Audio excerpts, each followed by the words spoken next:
नमस्कार, मैं हूं धर्मेंद्र। आप देख रहे हैं ऑनलाइन न्यूज इंडिया।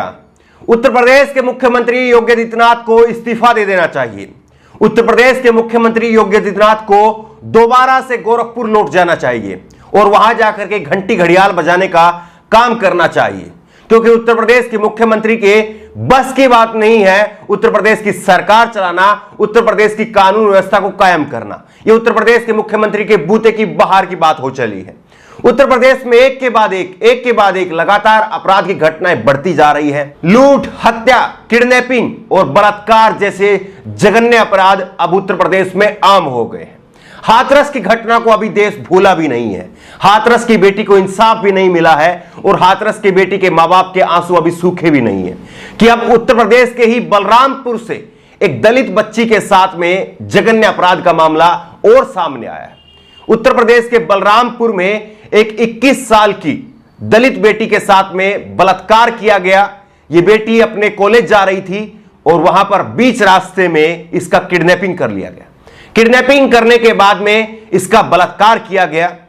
बलात्कार करने के बाद में इसके दोनों पैर तोड़ दिए गए, कमर तोड़ दी गई और यह चिल्लाए नहीं, चीखे नहीं, इसके लिए नशीला इंजेक्शन जो है इस दलित बेटी को दिया गया और उसके बाद में इस दलित बेटी की हत्या कर दी गई। यह है उत्तर प्रदेश का गुंडा राज। यह है उत्तर प्रदेश की सरकार की नाकामी, योगी आदित्यनाथ सरकार की नाकामी, उत्तर प्रदेश की पुलिस प्रशासन की नाकामी। उत्तर प्रदेश के बलरामपुर के थाना कोतवाली गैसड़ी के मंझोली गांव का यह मामला है और जहां पर रात को 9:30 बजे इस पीड़िता ने दम तोड़ दिया और रात को 10:30 बजे पुलिस ने इस पीड़िता का अंतिम संस्कार करवा दिया। उत्तर प्रदेश में यह एक नया ट्रेंड चला है कि अपराधी अपराध करेंगे दिन में और पुलिस उन अपराधों पर पर्दा ढकेगी, पुलिस उन अपराधों को जलाने का काम करेगी रात में। अंतिम संस्कार किया जाएगा रात में। यह है उत्तर प्रदेश सरकार की हकीकत।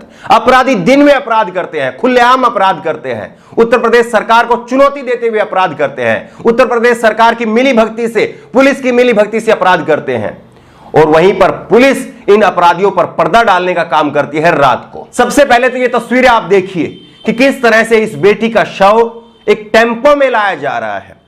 देखिए, कोई स्ट्रेचर नहीं है, कहीं पर कोई व्यवस्था नहीं है, कोई एम्बुलेंस नहीं है। एक टेंपो के अंदर नीचे रख करके, जमीन पर रख करके इस बेटी के शव को लाया जा रहा है। एक तरफ कंगना रनौत अगर कुछ कह देती है, उसका जरा सा छज्जा टूट जाता है, तो क्योंकि वो बीजेपी की भक्त है और बीजेपी की चाहने वाली है, इसलिए उसको रातों रात Y+ की सिक्योरिटी मिल जाती है। लेकिन एक दलित बेटी को उसके जीते जी ना इंसाफ मिलता है, ना जिंदगी जीने का हक मिलता है और ना ही मरने के बाद में उसके पार्थिव शरीर के साथ में सम्मान किया जाता है।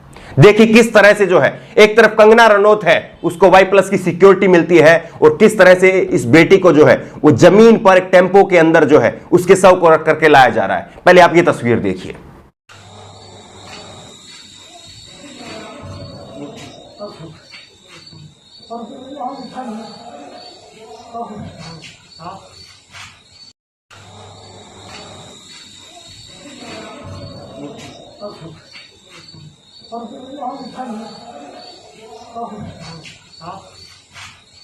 ब्रजेश मिश्रा ने ट्वीट करते हुए लिखा है, इस ट्वीट को लिखते वक्त मेरे हाथ कांप रहे हैं, गम, गुस्सा और शोक से स्तब्ध हूं। अब बलरामपुर में हाथरस से भी भयानक वारदात हुई है। दलित समाज की एक बच्ची के साथ गैंगरेप हुआ, दोनों पैर तोड़ दिए गए, कमर तोड़ दी गई, मुंह बंद करने के लिए घातक इंजेक्शन ठूस दिया गया और फिर हत्या कर दी गई। यह है उत्तर प्रदेश की हकीकत। वहीं पर रोहिणी सिंह ने लिखा है, हाथरस के बाद अब बलरामपुर, नशीला इंजेक्शन देकर गैंगरेप करने के साथ साथ बेटी की कमर तोड़ दी गई, उसके पैर तोड़ दिए गए और इसी के साथ साथ प्रदेश की हर बेटी की उम्मीद भी तोड़ दी गई। कृपया मुख्यमंत्री योगी आदित्यनाथ इस बेटी का अंतिम संस्कार उसके परिवार को ही करने दीजिए। वहीं पर प्रशांत शुक्ला ने लिखा है, और इस तरह से रात 9:30 बजे गैंगरेप पीड़िता ने दम तोड़ दिया और 10:30 बजे उसका अंतिम संस्कार हो गया। देखिए किस तरह से जो है रात को 10:30 बजे, 9:30 बजे ये पीड़िता दम तोड़ती है। 9:30 बजे हिंदू रीति रिवाज के हिसाब से कोई अंतिम संस्कार करने के लिए समय नहीं होता है, लेकिन वहीं पर 10:30 बजे पुलिस जो है वो जबरदस्ती एक बार फिर से इनका अंतिम संस्कार करवा देती है। देखिए किस तरह से जो है वो अंतिम संस्कार रातों रात करवाया जा रहा है। एक बार ये तस्वीर भी आप देखिए। अरे पकड़ लिए, कोनो दिक्कत नहीं, पता नहीं लकड़ियाँ पकड़ लिया, बच्चों से पकड़े भैया, सब पकड़, अरे पकड़ लिए, कोनो दिक्कत नहीं, पता नहीं लकड़ियाँ पकड़ लिया, बच्चों से पकड़े भैया, सब पकड़, अरे। और सबसे दुखद बात यह है कि सरकार की तरफ से ऐसे अपराधों को पूरी तरह से इग्नोर किया जा रहा है, नकारा जा रहा है। सरकार मानने के लिए ही तैयार नहीं है, सरकार एक्शन लेने के लिए ही तैयार नहीं है। हाथरस की घटना को ही ले लीजिए, इतना बवाल हुआ। पहले उत्तर प्रदेश की सरकार ने महज 10 लाख रुपए का जो है मुआवजा दिया, और उसके बाद में जब प्रेशर बढ़ा, प्रेशर बढ़ने के बाद में 15 लाख रुपए और बढ़ा दिए। आप बताइए कि क्या यह उत्तर प्रदेश की सरकार का शासन है? क्या इस तरह से उत्तर प्रदेश की सरकार जो है वो योगी आदित्यनाथ चला रहे हैं? और अभी तक जो है वो सरकार की तरफ से कोई बड़ा नुमाइंदा उस मां बाप को मिलने के लिए नहीं पहुंचा है। उत्तर प्रदेश की सरकार में कोई नुमाइंदा जो है वो अभी तक सरकार की तरफ से उस मां बाप के पास में नहीं पहुंचा है। और अब बलरामपुर में ऐसी घटना हो गई, दलित बच्ची के साथ में ही एक बार फिर से ऐसी घटना हो गई है। क्यों आखिरकार गरीबों को, मजलूमों को, दलितों को निशाना बनाया जा रहा है उत्तर प्रदेश की सरकार में?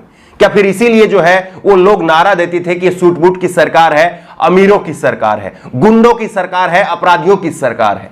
किस तरह से जो है बेगुनाह बेबस लोगों को जो है वो निशाना बनाया जा रहा है, वो आपके सामने है। और इसका सबसे ज्यादा दुष्प्रभाव क्या होता है आपको मालूम है?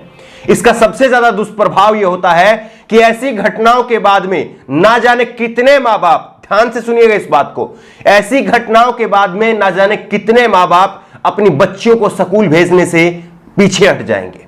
कितने मां बाप अपनी बच्चियों का बाल विवाह कर देंगे ताकि उनकी बच्चियां जो है वो दूसरे के घर में चली जाएं, पराई हो जाएं और वो अपनी जिम्मेदारी से मुक्त हो जाए। समाज का एक करूर चेहरा जो है वो ये भी है, लेकिन इसके लिए सरकार भी जिम्मेदार है।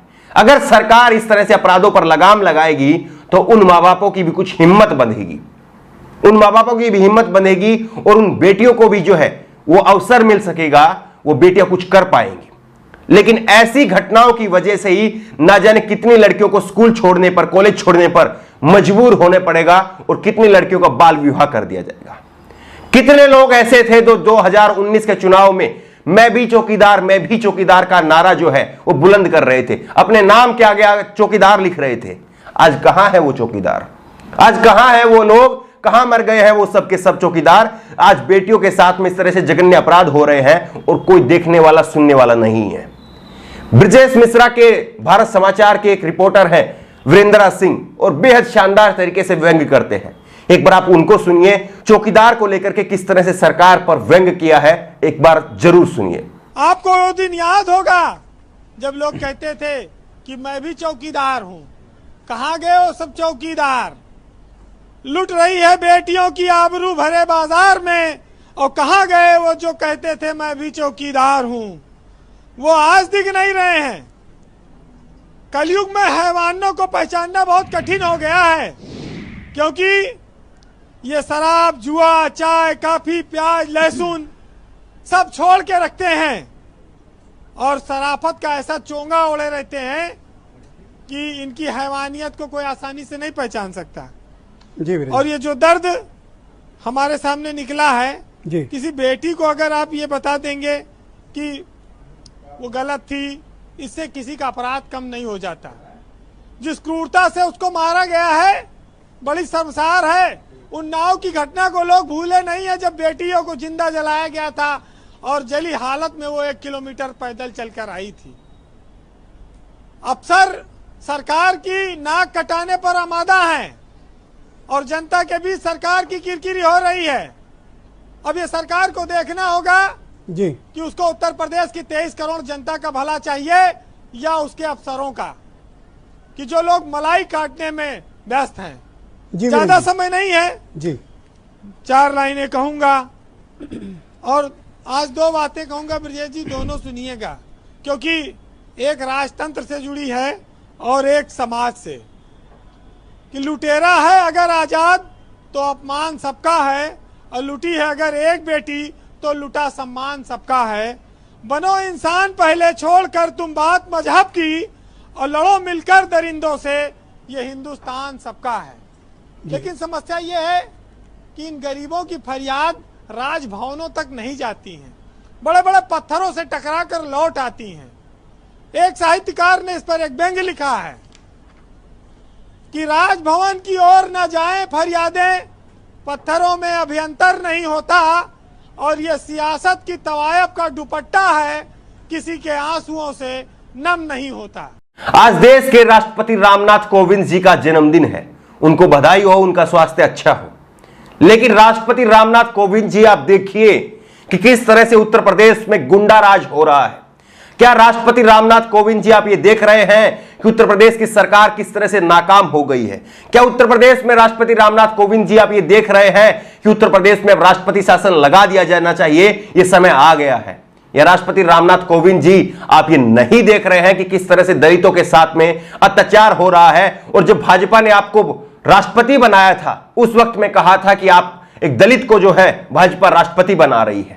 एक दलित के राष्ट्रपति होते हुए किस तरह से दलित बेटियों के साथ में अत्याचार हो रहा है, किस तरह से दलित बेटियों को जो है वो जान से हाथ धोना पड़ रहा है। क्या राष्ट्रपति रामनाथ कोविंद जी आप ये देख रहे हैं या आपने भी अपनी आंखें बंद कर ली हैं? ये देश की जनता ये आपसे सवाल पूछ रही है। राष्ट्रपति रामनाथ कोविंद जी, आप अपना धर्म जरूर निभाएंगे, हमें उम्मीद है। क्या आपको नहीं लगता कि राष्ट्रपति रामनाथ कोविंद को उत्तर प्रदेश में राष्ट्रपति शासन लगाए जाने के खुद से जो है वो पहल करनी चाहिए? क्योंकि जिस तरह से उत्तर प्रदेश की सरकार जो है वो नाकाम हो गई है और जिस तरह से उत्तर प्रदेश में लगातार अपराध बढ़ रहे हैं, क्या ऐसे में उत्तर प्रदेश के मुख्यमंत्री बने रहे योगी आदित्यनाथ, क्या ऐसा उनको हक मिलना चाहिए? क्या उनको खुद से जो है वो इस्तीफा नहीं दे देना चाहिए? इस खबर को लेकर के, इस वीडियो को लेकर के आपकी जो भी राय हो, उत्तर प्रदेश में किसकी सरकार रहनी चाहिए, उत्तर प्रदेश में क्या राष्ट्रपति शासन लागू हो जाना चाहिए, आपकी राय क्या है? नीचे कमेंट बॉक्स में अपनी राय जरूर दें। और इसी तरह की तमाम खबरों के लिए ऑनलाइन न्यूज इंडिया को सब्सक्राइब करें। साथ में जो बेल आइकन बनी हुई है, जो घंटी बनी हुई है, उसको जरूर दबाएं ताकि जैसे कोई वीडियो हम अपलोड करें उसकी नोटिफिकेशन आपको तुरंत मिल सके। धन्यवाद। इस खबर को अभी लाइक करें, शेयर करें और ऑनलाइन न्यूज इंडिया की सभी खबरें अपने मोबाइल फोन पर सबसे पहले देखने के लिए अभी चैनल को सब्सक्राइब करें और घंटी जरूर दबाएं।